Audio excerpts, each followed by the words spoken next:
Party के रूप में नहीं लेते। मैंने आपको बताया कि जन सुराज का उद्देश्य ही ये है कि बिहार में एक नया दल बने।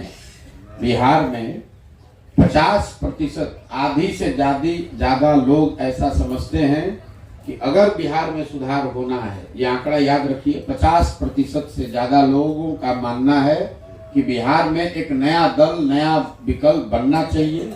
क्योंकि जनता पिछले 30 साल से लालू, नीतीश, भाजपा से यहाँ त्रस्त है। उन्होंने देखा है कि उनके जीवन में सुधार नहीं हो रहा है, लेकिन लोगों को रास्ता नहीं दिख रहा है, किसको वोट दें। यही दल है। सामान्य आदमी अपने अकेले दल तो बना नहीं सकता है। तो जन सुराज वो अभियान है कि लोगों की ताकत को एक साथ किया जाए ताकि सब लोग मिलकर वो विकल्प बनाएं जो सब लोग खोज रहा है। बिहार में हर आदमी कह रहा है कि भैया नया विकल्प होना चाहिए, लेकिन लोगों को ये नहीं समझ में आ रहा है कि वो नया विकल्प कैसे बनाया जाए, कौन बनाए। इसीलिए जन सुराज अभियान है कि आपको हम बताएं, समझाएं कि कैसे ये विकल्प बन सकता है। जो हमने 10 बरस काम किया है अपने जीवन में, हम पहले नेताओं को सलाह देते थे, दलों को सलाह देते थे कि कैसे वो अपने दल को संगठित कर सकते हैं, कैसे वो चुनाव लड़कर जीत सकते हैं। तो जो काम हम पहले दल और नेता के लिए करते थे, वही काम हम बिहार की जनता के लिए कर रहे हैं कि अब आप लोग कैसे साथ में आइए और कैसे नया दल बनाइए। हमारे सलाह से नेता जीते, नेता के बच्चे जीत गए। अब मेरी सलाह से मेरा अपना मानना है कि बिहार की जनता जीतेगी, उनके बच्चे जीतेंगे, उनका जीवन सुधरेगा।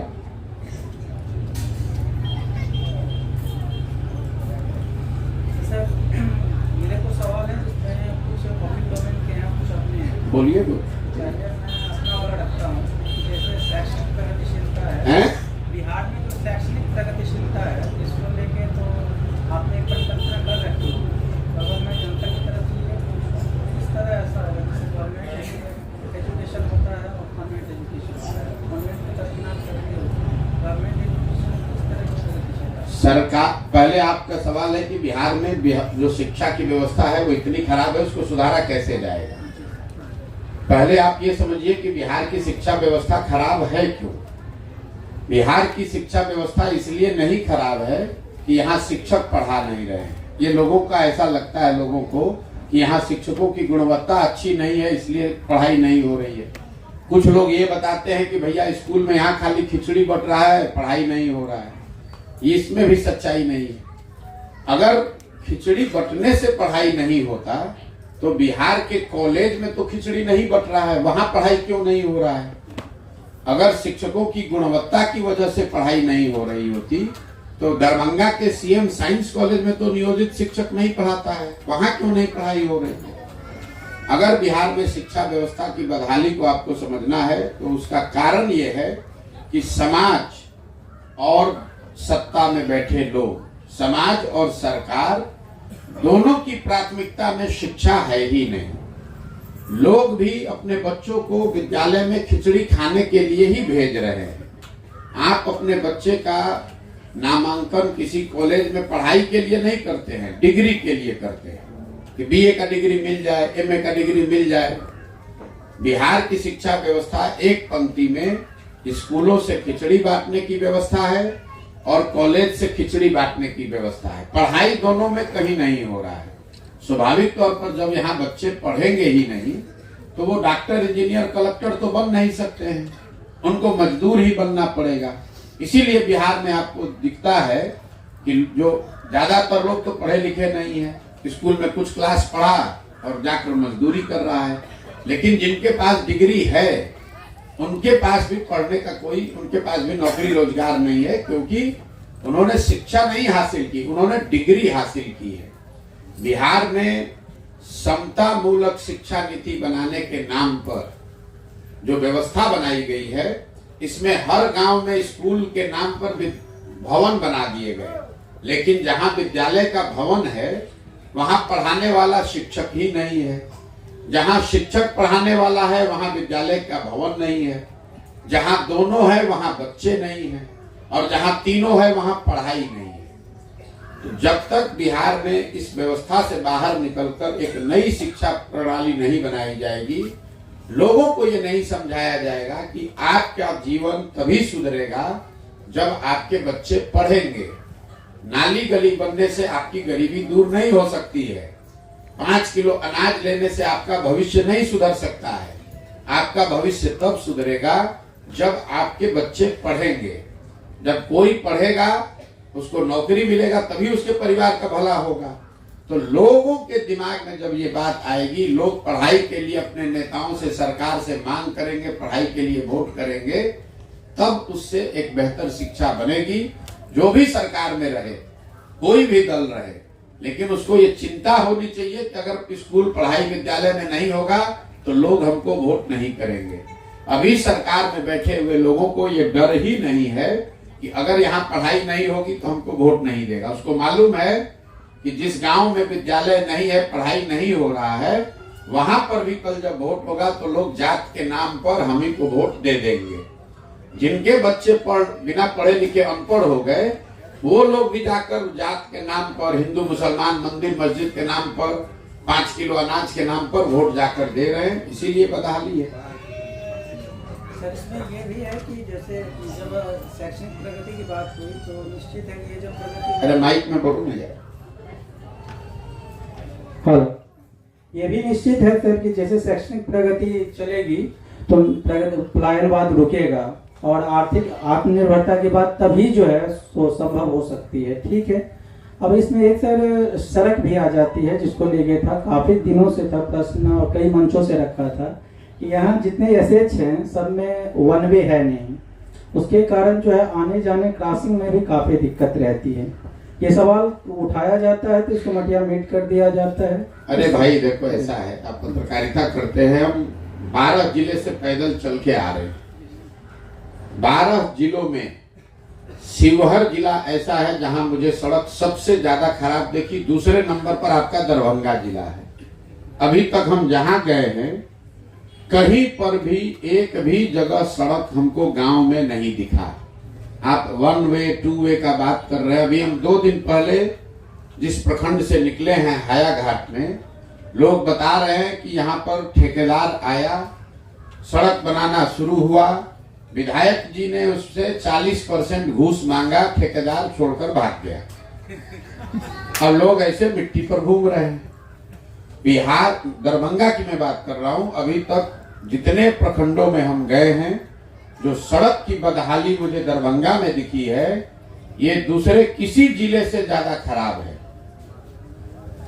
शिवहर में इससे भी ज्यादा खराब है, लेकिन बगल में मुजफ्फरपुर है, मधुबनी है, वहां भी सड़क की स्थिति खराब है। लेकिन दरभंगा से ज्यादा सड़क खराब अभी तक हमको 15 महीना में कहीं नहीं दिखा है। बोलिए, अगर आपके सवाल हो गए तो फिर मैं जैसे सर, अरे हेलो, जैसे सर ये है कि मतलब जैसे सत्तारूढ़ पार्टी है वो कहती है कि जैसे हमारा सरकार गारंटी है, या गांव घर में भी देखते हैं कि अपनी समस्या के बावजूद लोग जो है नए विकल्प की तलाश नहीं करते और हमारा जन स्वराज उसी की बात करता है। तो जो पहले से माइंड सेटअप है उसको कन्विंस करने के लिए हम क्या करें? सिर्फ आपको नहीं बल्कि हम क्या करें, ये क्या? मेरे भाई ऐसा है, मैंने कहा ये आपका यहाँ जितनी जनता बैठी है, आप सब पत्रकार हैं। अभी हम बात करेंगे, इसमें से 100% लोग कहेंगे कि बिहार में नया विकल्प होना चाहिए। हम 4000 गांव में गए हैं, हर जगह लोगों से पूछते हैं नया विकल्प होना चाहिए कि नहीं। सब लोग कहता है भैया नया होना चाहिए। हम लोग त्रस्त हो गए हैं। अब जो गरीब आदमी है, लाचार है, गांव में रहता है, उसके पास साधन तो है नहीं, कैसे राजनीति करेगा? उसको समझ है नहीं कैसे दल बनाया जाएगा। तो जन स्वराज वो विकल्प है, जन स्वराज वो प्लेटफॉर्म है जिस पर आप अगर जुड़िएगा तो आपको प्रशिक्षण, आपको संसाधन, आपको व्यवस्था वो दी जाएगी ताकि आप राजनीति में आइए और सब लोग मिलकर नया दल बनाइए। जब देश आजाद नहीं था तो यही भारत के सारे लोगों ने मिलकर दल बनाया, अंग्रेजों से लड़ने की व्यवस्था बनाई, सब लोग एकजुट हुआ, अंग्रेज भागा। आज से 100 वर्ष पहले तो देश में ज्यादा गरीबी थी, ज्यादा लोग कम पढ़े लिखे थे, ज्यादा लोग अनपढ़ थे, लेकिन उसी गरीब अनपढ़ भारत के लोगों ने एक साथ मिलकर अंग्रेजों को भगाया कि नहीं भगाया? ये लोगों में, समाज में ताकत है। जरूरत इस बात की है कि कोई उनको रास्ता दिखाए ताकि सब लोग उस पर चले। कौन यहाँ बैठा हुआ आदमी है जो नहीं चाहता है कि उसके बच्चे को अच्छी पढ़ाई की सुविधा हो? कौन नहीं चाहेगा कि उसके बच्चे को भरपेट बढ़िया भोजन मिले? कौन नहीं चाहेगा कि उसके बच्चे को रोजगार के लिए यहाँ घर परिवार छोड़कर न जाना पड़े? अब उसके पास कोई रास्ता नहीं है तो मजबूरी में किसी दल को वोट दे रहा है। जिस दिन लोगों को नया रास्ता विकल्प दिख जाएगा, लोग अपने आप उसको वोट देंगे। यहाँ हमको लोग कहता है कि भैया जात पर वोट पड़ता है। आप ये बताइए, यहाँ जितने लोग बैठे हैं अलग अलग जातियों के होंगे। यहाँ पर एक जगह सोना रख दीजिए, एक जगह पीतल रख दीजिए, और लोगों को बताइए कि इसमें से कौन सा आपको चाहिए, तो लोग क्या कहेंगे? किसी जाति का है वो यही कहेगा कि हमको सोना चाहिए। आपको हमको उस विकल्प को सोना बनकर समाज के सामने आना पड़ेगा। अब दोनों चोर है तो चोर में जिसको एगो अपना जात वाला चोर है उसी को लोग चुन लेता है। गलती जनता की नहीं है भाई। दोनों नेता जो खड़ा है दोनों चोरे दिख रहा है, तो पब्लिक कहती है चलिए दोनों तो चोरे हैं तो अपना जाते वाले चोर को दे देते हैं। लेकिन अगर उसमें कोई ईमानदार दिखेगा, अगर दोनों में कोई एक ईमानदार दिखेगा तो जनता इतनी बेवकूफ नहीं है। अगर कोई ईमानदार दिखेगा तो जनता उसको वोट देगी। नरेंद्र मोदी को वोट लोगों ने दिया है ना बिहार में। नरेंद्र मोदी के जाति के कितने लोग बिहार में रहते हैं? एक भी नहीं। लेकिन लोगों ने ऐसा समझा कि मोदी जी को वोट देंगे तो हमारा विकास होगा, तो लोगों ने जाति धर्म से ऊपर उठकर वोट दिया उनको। अब उन्होंने काम नहीं किया वो अलग बात है, लेकिन लोग तो जाति से ऊपर उठकर वोट दिए ही है ना भाई। यहाँ जितने लोग बैठे हैं, मान लीजिए इसमें 100 आदमी अगर है, 100 में 40-50 आदमी तो मोदी जी को वोट दिया होगा, भाजपा को। वो 40-50 आदमी मोदी जी के जाति का तो नहीं है।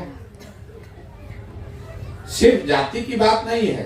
मैंने क्या बताया, जब दोनों लोग चोर दिखते हैं, दोनों गलत दिख रहे हैं, दोनों एक तरह के दिखते हैं, तब आदमी ये कहता है चलिए दोनों तो एक जैसा है, अपना जात वाले को दो कम से कम। अगर एक आदमी अच्छा दिखेगा तो बिहार की जनता में वो समझ है, वो ताकत है, लोग आगे बढ़ेंगे, उसका सही चुनाव करेंगे। हर आदमी परेशान है। हम अभी 15 महीना से पैदल चल रहे हैं, तो कितना लोग कह रहा है भैया अपना घर परिवार छोड़कर ही 15 महीना से पैदल चल रहे हैं।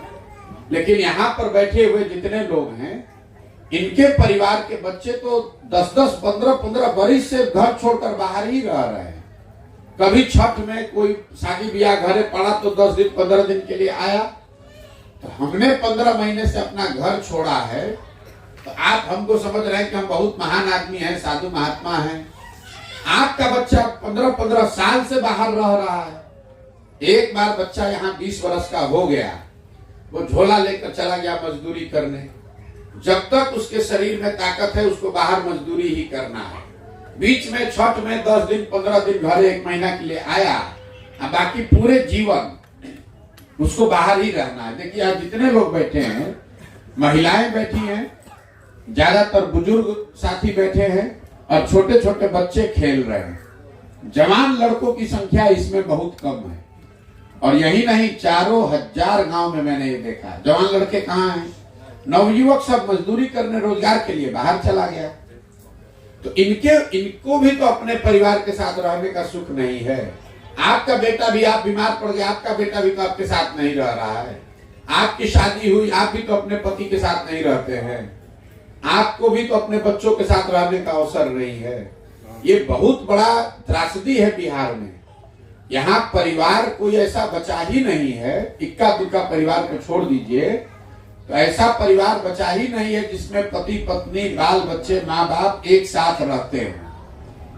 कोई ना कोई मजदूरी करने के लिए, पढ़ाई करने के लिए, दवाई करने के लिए बाहर ही गया है। परिवार एक साथ रहना, एक साथ खाना, एक साथ पर्व त्योहार मनाना, वो तो बात बीते 50 साल में कभी यहाँ हुआ ही नहीं है। वो बदलने की बात है, ताकि आप भी अपने बच्चों के साथ होली दिवाली मनाएं, आप भी अपने बच्चों के साथ मिलकर काम करें। और उसके लिए क्या चाहिए? लोगों को जो बाहर गए हैं वो कलेक्टर बनकर थोड़े ना गए हैं। वहां कोई 2-4 लाख रुपया थोड़ी ना कोई कमा रहा है। 12,000 15,000 के मजदूरी के लिए आदमी बाहर गया है।